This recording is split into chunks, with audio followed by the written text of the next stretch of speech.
ಸ್ವಂತ ಮನೆ ಇಲ್ಲದವರಿಗೆ ರಾಜ್ಯ ಸರ್ಕಾರದಿಂದ ಬಂಪರ್ ಗುಡ್ ನ್ಯೂಸ್ ನೀಡಲಾಗಿದೆ. ಹೌದು, ಗಾಂಧೀಜಿಯವರ ಗುಡಿಸಲು ಮುಕ್ತ ಭಾರತ ನಿರ್ಮಾಣದ ಕನಸನ್ನು ನನಸಾಗಿಸಲು ಕೇಂದ್ರ ಮತ್ತು ರಾಜ್ಯ ಸರ್ಕಾರವು ಬಡ ಜನರಿಗೆ ವಸತಿ ಯೋಜನೆಗಳ ಮೂಲಕ ಒಂದು ಸೂರು ಅಂದ್ರೆ ಒಂದು ಸ್ವಂತ ಮನೆ ಕಟ್ಟಿಕೊಳ್ಳಲು ಹಣ ಸಹಾಯವನ್ನ ನೀಡುತ್ತಿದೆ.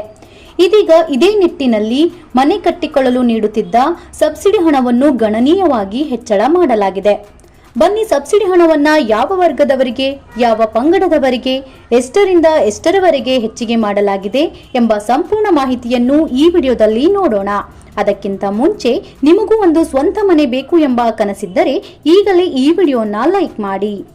ಹೌದು, ಇತ್ತೀಚಿನ ದಿನಗಳಲ್ಲಿ ಕಟ್ಟಡ ಸಾಮಗ್ರಿಗಳ ಬೆಲೆಗಳಲ್ಲಿ ಭಾರಿ ಏರಿಕೆ ಕಂಡು ಬಂದಿದ್ದು, ಸರ್ಕಾರ ನೀಡುತ್ತಿದ್ದ ಸಬ್ಸಿಡಿ ಹಣದಿಂದ ಮನೆ ನಿರ್ಮಾಣ ಮಾಡಲು ಸಾಧ್ಯವಾಗುತ್ತಿಲ್ಲ ಎಂಬ ಅಹವಾಲುಗಳನ್ನ ಅಂದ್ರೆ ಕಂಪ್ಲೇಂಟ್ಗಳನ್ನ ಪರಿಗಣಿಸಿ ಈ ಮಹತ್ವದ ನಿರ್ಧಾರವನ್ನ ಕೈಗೊಳ್ಳಲಾಗಿದೆ.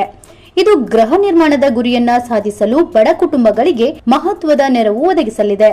ಇನ್ನು ಮುಖ್ಯವಾಗಿ ಸಬ್ಸಿಡಿ ಹಣವನ್ನು ಯಾವ ವರ್ಗದವರಿಗೆ, ಯಾವ ಪಂಗಡದವರಿಗೆ, ಎಷ್ಟರಿಂದ ಎಷ್ಟರ ಮಟ್ಟಿಗೆ ಏರಿಕೆ ಅಂದ್ರೆ ಹೆಚ್ಚಳ ಮಾಡಲಾಗಿದೆ ಎಂಬುದನ್ನ ನೋಡೋದಾದ್ರೆ, ವಸತಿ ಸಚಿವರಾದ ಜಮೀರ್ ಅಹ್ಮದ್ ಅವರು ವಿಧಾನ ಪರಿಷತ್ತಿನ ಪ್ರಶ್ನೋತ್ತರ ಸಭೆಯಲ್ಲಿ ಸಾಮಾನ್ಯ ವರ್ಗದ ಫಲಾನುಭವಿಗಳಿಗೆ ನೀಡುತ್ತಿದ್ದ 1,20,000 ರೂಪಾಯಿಯಿಂದ 3 ಲಕ್ಷ ರೂಪಾಯಿಗಳವರೆಗೆ ಹಾಗೂ ಪರಿಶಿಷ್ಟ ಜಾತಿ ಮತ್ತು ಪರಿಶಿಷ್ಟ ಪಂಗಡದ ಫಲಾನುಭವಿಗಳಿಗೆ 1,60,000 ರೂಪಾಯಿಯಿಂದ 3,50,000 ರೂಪಾಯಿವರೆಗೆ ಸಬ್ಸಿಡಿ ಹಣವನ್ನು ಏರಿಸಲಾಗಿದೆ ಎಂಬ ಮಹತ್ವದ ನಿರ್ಧಾರವನ್ನ ಪ್ರಕಟಿಸಿದರು.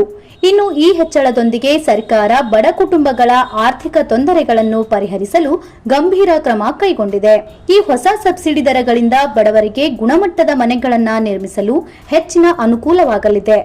ಈ ಯೋಜನೆ, ಈ ನಿರ್ಧಾರದಿಂದ ಎಷ್ಟೋ ಬಡ ಜನರ ಹಾಗೂ ಮಧ್ಯಮ ವರ್ಗದ ಜನರ ಸ್ವಂತ ಮನೆಯ ಕನಸಿನ ಕೂಸಿಗೆ ಹೊಸ ಜೀವ ತುಂಬಿದಂತಾಗಿದೆ. ಈ ಮಹತ್ವದ ನಿರ್ಧಾರದ ಬಗ್ಗೆ ನಿಮ್ಮ ಅಭಿಪ್ರಾಯವನ್ನ ಹಾಗೂ ನಿಮಗೂ ಸ್ವಂತ ಮನೆಯ ಕನಸಿದ್ದರೆ ಎಸ್ ಅಂತ ಕಮೆಂಟ್ ಮಾಡಿ. ಈಗಲೇ ಈ ವಿಡಿಯೋನ ಸ್ವಂತ ಮನೆಯ ಕನಸನ್ನು ಕಟ್ಟಿರುವ ನಿಮ್ಮ ಫ್ರೆಂಡ್ಸ್ ಮತ್ತು ಫ್ಯಾಮಿಲಿ ಮೆಂಬರ್ಸ್ ಗಳಿಗೆ ಶೇರ್ ಮಾಡಿ. ಹಾಗೂ ಇನ್ನೂ ಇಂಥ ಹೆಚ್ಚಿನ ಮಾಹಿತಿ ಮತ್ತು ವಿಡಿಯೋಗಳಿಗಾಗಿ ತಪ್ಪದೆ ನಮ್ಮ ಚಾನೆಲ್ ಸಬ್ಸ್ಕ್ರೈಬ್ ಮಾಡಿ. Thank you for watching.